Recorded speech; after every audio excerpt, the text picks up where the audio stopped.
For an instant audit on this, let's go to Paul Vigna, and welcome, news editor at the Dow Jones Newswires. Joining us from Atlanta is also Mark Lloyd, president and founder of the Lloyd Group. And let's start first with you, Paul. John Thane, easy to perform well when everyone's tide is rising. New York Stock Exchange, even Merrill Lynch. You know, I know he dealt with some very serious problems. He had Tim Geithner almost begging him to do a deal with somebody. Can he pull it off with CIT? Well, you know, when I first heard the news last night, my first reaction was to scoff. But thinking about it, you go over it, it's actually kind of an interesting move for him.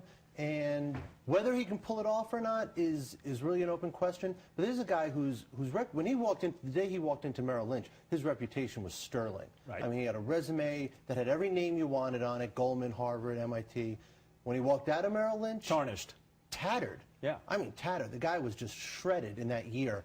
So this is really, and it's Eve Smith, who's a really good blogger at Naked Capitalism. She put it this way. She said it's a down market move for him. He's going from Merrill Lynch, he's going from Wall Street, the top names, the top places, to a lender of middle and small businesses. Right. Does his experience transfer over to that? I mean, he's used to working with, you know, the biggest of the big. Now he's dealing with really sort of mom and pop stuff, those issues. Let me pick it up there, because I don't want to insult people with small businesses. No, not at all. I'm just saying it's a different world that he operated in. Well, Mark Lloyd, what do you think? Is he going to be able to operate in this world sufficiently to restore CIT? CIT was able to get rid of $10 billion in debt. So look, you're off to a good start when you're emerging from bankruptcy. Exactly. I think it's a home run for CIT. I'm a small business, and I know that the future of our economy is lending money to small businesses. And you know, he is a pedigree. It's a home run for them. So if he's able to come in and, you know, redeem himself, and this is his chance, I mean, I think it's a no-brainer for CIT. Does the government have to sign off on this? And because of their past experience with Mr. Thane, and I'm going to start with Paul on this one, but Mark, consider it as well. Given the experience of Mr. Thane, is he going to have government, watchdogs pushing him in directions he may not want to go for CIT?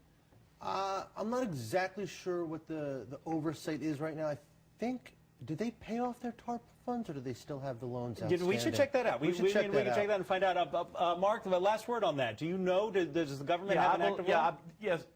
They do. I don't think the TARP funds are paid back yet. So Nor do I think they do have. They're going to oversee that. So bottom line, is Thane going to get a lot of pressure from Uncle Sam? Well, you know, he pretty much, you know, got out of the Merrill Lynch thing unscathed, except for his reputation. But, you know, no criminal wrongdoings or investigations so far. So I think he's going to be okay. All right, Mark, Paul, we're going to be speaking to both of you a little bit later on, but right now we have to turn instant audit on this. Let's bring back Paul Vigna from Dow Jones Newswires and Mark Lloyd from the Lloyd Group. Mark, I'm going to start with you. Toyota seems to have acted very slowly over the last decade when it has had serious issues with some of its vehicles. The Previa minivan had a gas pedal problem in 2003. They fixed it. They didn't tell anybody. NHTSA found out, made them go back and fix 25,000. They knew about the current problems with the gas pedal in 2007. Now we are where we are today. Can Toyota save face? Well, I mean, they are definitely sliding down a slippery slope if they don't, you know, be transparent and let everybody know what's going on. I'm a Toyota owner. I have to say, firsthand, that every time I've ever had an issue with one of my cars, they fix it right on the spot. I've had no problems with their warranty program. They've even gone over I've gone over the miles and then still have gotten some warranty work done.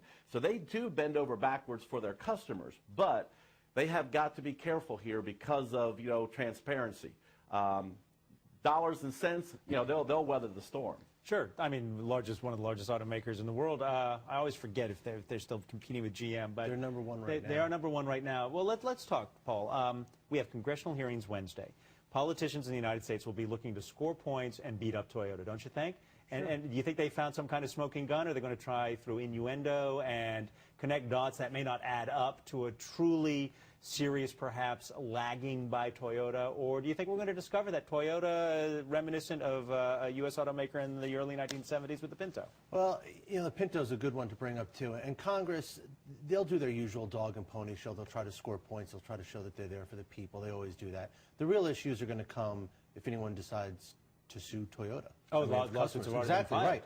So that's where, you know, that's where their reputation is really going to be made or broken, not in Congress, but because the real issue is how are people going to feel about this? How are people going to be affected by this? You know, we saw last night they bought a Super Bowl ad. Right. They're seeing that this is a PR disaster. Now you're talking about the Prius. The Prius was kind of like the cherry on top of that company. I mean, that was like, look, we can make a hybrid that's even popular, and now that's having problems too. The reputation to the company is, and Mark said it, it's a slippery slope. I mean, their reputation is really taking a big hit. I want to go back to Mark. You're a Toyota owner. Let me ask you a question, because they do make a car that has a great deal of quality. Doesn't it take a series of these kinds of issues to make someone like you, who seems to be a loyal Toyota owner, to say enough? Or are we at that point for Toyota? I'd buy a Toyota tomorrow. They are that good of a car. And I've had all different, models or brands through the years, because I have 5 children, 4 of them drive, so I'm constantly buying vehicles, it seems like. But the Toyota has always been one of the quality cars, and I'd buy another one today. So it hasn't turned me yet. But, to answer your question, they definitely, have to fix the things. And it's no different than, when Ford several years ago, with the Firestone debacle on the Explorer, the Explorer, I mean, everybody right. said doom and gloom, doom and gloom for Ford. Ford rebounded, and the same thing will happen for Toyota here. All right, Paul, Mark, we have more to talk with you a little bit later on, and I might work in a discussion about Studebakers, because my favorite car was a '60 Ford convertible Daytona Studebaker.